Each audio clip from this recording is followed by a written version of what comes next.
Hey love, so welcome and welcome back to my channel. It is Kedasar, and today I want to talk about shadow work. What is it? Why do we do it? And how do you get into it? Where do you start?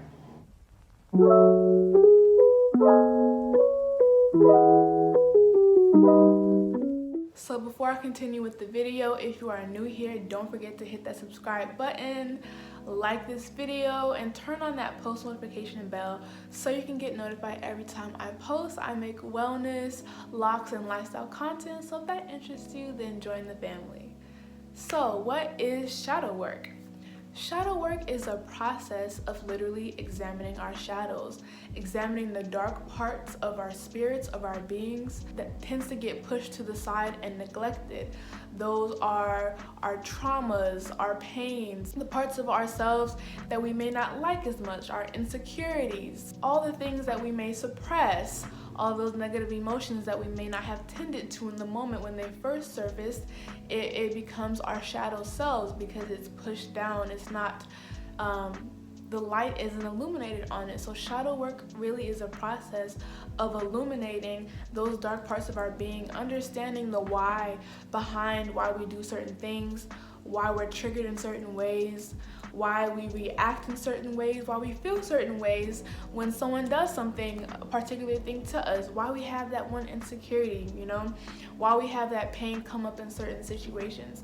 So it's really examining the why, allowing it to surface if it was suppressed, and then when you surface it and address it and look it in the eye, you not only allow it to start the healing process because it's no longer bottled, you also start the process of just accepting your full self. So it's not accepting necessarily that you should always go off on somebody when they do a certain thing to you, but it's accepting that that is something that is in your being that you need to work on. That's all. You're not ignoring it anymore. You're accepting that it's there, and then you're moving on to continue with that healing process. So for me, I find it very significant because we are no longer keeping the suppressed things suppressed. So that's going to mean that you bring up pain. It's not easy. That's why people don't tend to, or some people don't tend to do shadow work as much as they should, or they neglect that part of their spiritual journey and they just embrace the love and light and peace and positivity. And although that is great and we need to do it, the shadow work is just as important, if not more important than that, because that is really what allows us to raise our vibrations and ascend. If you are constantly trying to be peaceful and positive, but you have all of these dark traumas and pains weighing you down, then you're not going to be able to ascend. You're going to literally have a weight on you, pulling you back down. Even though you have a positive mindset, there's still subconscious things going on in the background that you need to address. So that kind of gets into the why. Why do we do shadow work? Like I said, we can't fully grow if we don't address our past, our pains, our traumas. Okay, if we don't address those subconscious beliefs that are holding us back, those limiting beliefs we hold about ourselves, about the world, about other people, we can't grow unless that's addressed. So some people have ran into obstacles on their spiritual journey because they really are understanding the interconnectedness of life, and they're expressing gratitude and they feel good sometimes, but then they just keep going into depression or a dark place and they don't understand why. They're meditating, they're saying their affirmations, all the positive mantras, but they don't understand why they keep falling into a negative state, a low vibrational state. And a very likely reason is because they're not doing that shadow work. They're not dealing with those things that lie deep within. And the thing is, they're gonna stay there. It's not going anywhere. And it's never gonna go, because there can't be light without a shadow, but it's about illuminating it and healing and embracing it, really.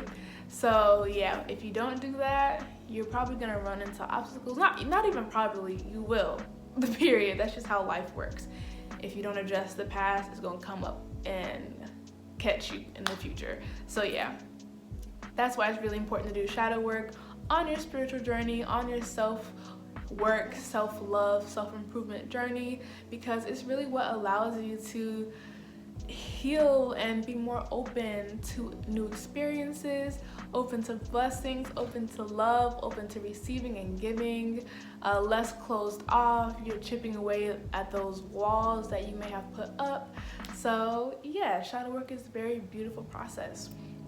Now this goes into, or this leads us to how do you do shadow work? The million-dollar question, right? No, not really, because it's very simple.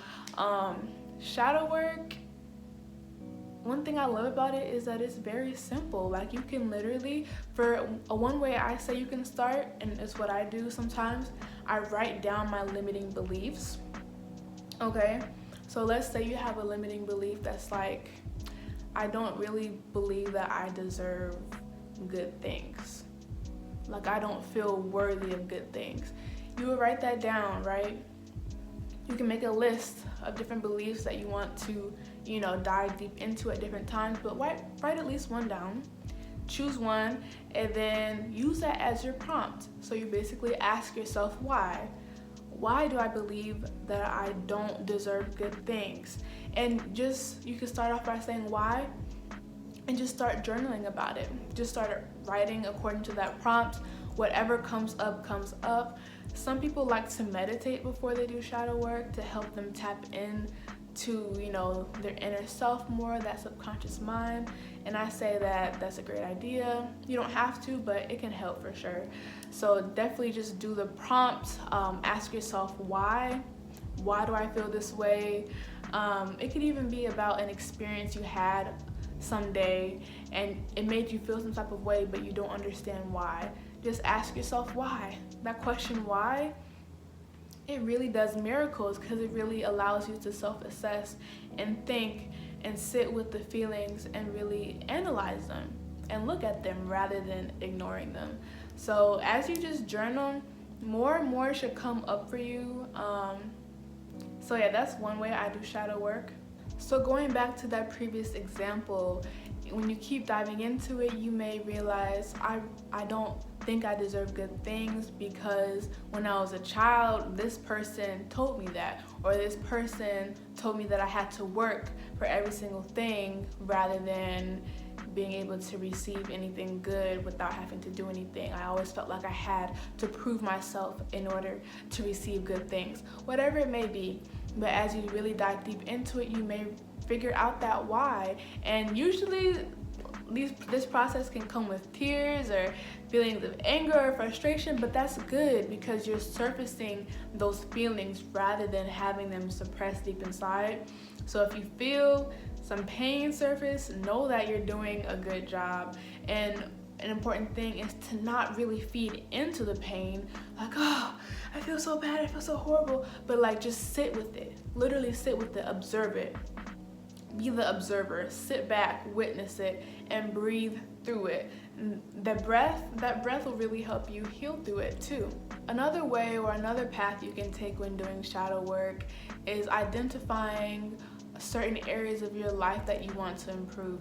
If you feel like you're not loving enough and you just don't know why, you feel like you have such a limited capacity to give love to others, that can be something that you do shadow work in. Like, why is it hard for me to express my emotions? Why is it hard for me to show my emotions, to show my feelings?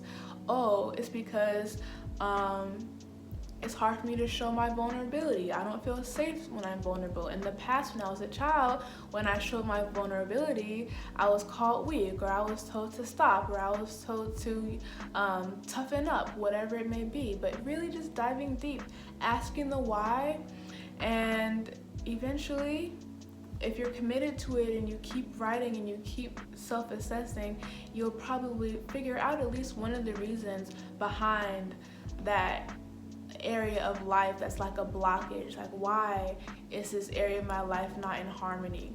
So that's another way you can do shadow work. And if things aren't coming up for you, if you can't figure out why, you can just write what you feel. Write what you feel, write when you feel what you feel, what is the trigger for what you feel, And then at each time you write something new, this is when I feel what I feel. Always ask why. Why is this when I feel this emotion? Okay, who did this to make me feel this emotion? Why did I feel this emotion when they did that? So whenever you bring up a new piece of the puzzle, when you bring up a new part of it, ask why. The why, like, I can't stress it enough. That's literally the whole thing, in my opinion, of shadow work. Why do I feel this way? Getting down to the root cause of things, not just trying to treat the symptoms, you know what I'm saying? Really addressing the root cause, because that's where it stems from in the first place. So without getting to the why, there will be no healing. You won't know what there is to heal because you don't even know why it's occurring, you know? So ask yourself why as you're self-assessing, and a lot should be able to come up for you. Also, there are some other prompts that you can, search online for, and just start journaling about different areas of your life, and I'll put some of those on the screen so that you can see. But there are other more broad topics that you can just start journaling about and get you thinking, and then eventually you can dive deeper and deeper. I'd say another helpful aspect of doing shadow work that you can incorporate into it is meditating afterwards. You can meditate before to really get into the mood and be able to tap in to yourself, but afterwards you can definitely meditate again to kind of just heal. Meditating can be very healing. Turn on some binaural beats, turn on some high frequency beats on YouTube, get that playing in the background, and just sit and meditate and breathe through whatever emotions came up for you. You may feel very emotional. Like I said, this is not a pretty process. That's why a lot of people tend to avoid it, because it can bring the tears. And if you're doing it right, it really should. You want it to bring the tears. You want to be able to release.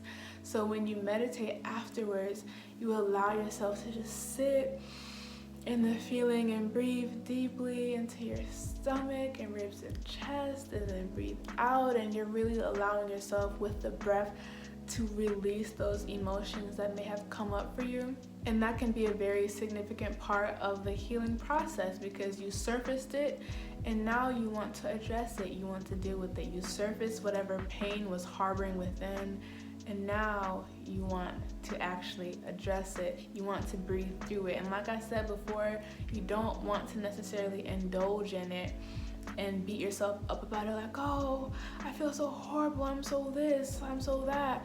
You want to not judge yourself for feeling what you feel, but also just observe the feeling.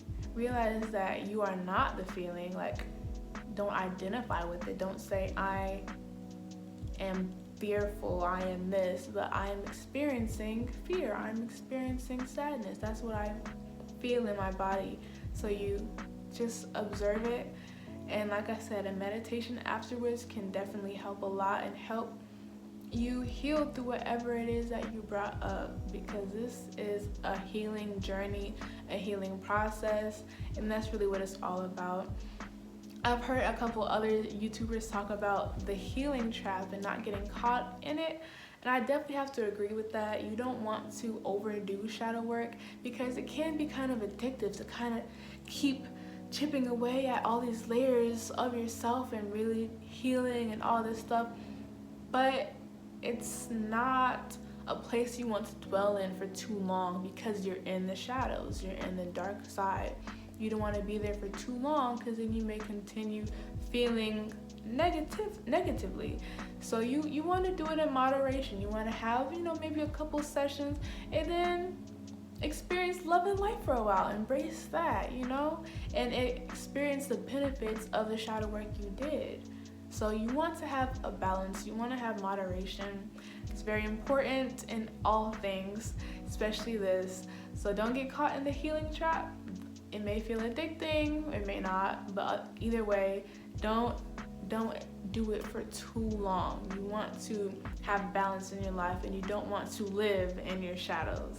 You want to acknowledge them You illuminate them, see them, and heal through them, but you don't want to live there, okay? That's not where you want to dwell. You still want to dwell in the light and more high vibrational side of life. So I really hope this video helped you. If you have any other questions about shadow work, be sure to leave it in the comment section. I may do a video about my experience with shadow work, so if that will interest you, then let me know for sure and I'll do that for you. And then otherwise, I will see you in the next video, but make sure you subscribe and join the family. Click that subscribe button and turn on the post notifications so you don't miss any posts from me. And until next time, peace and love.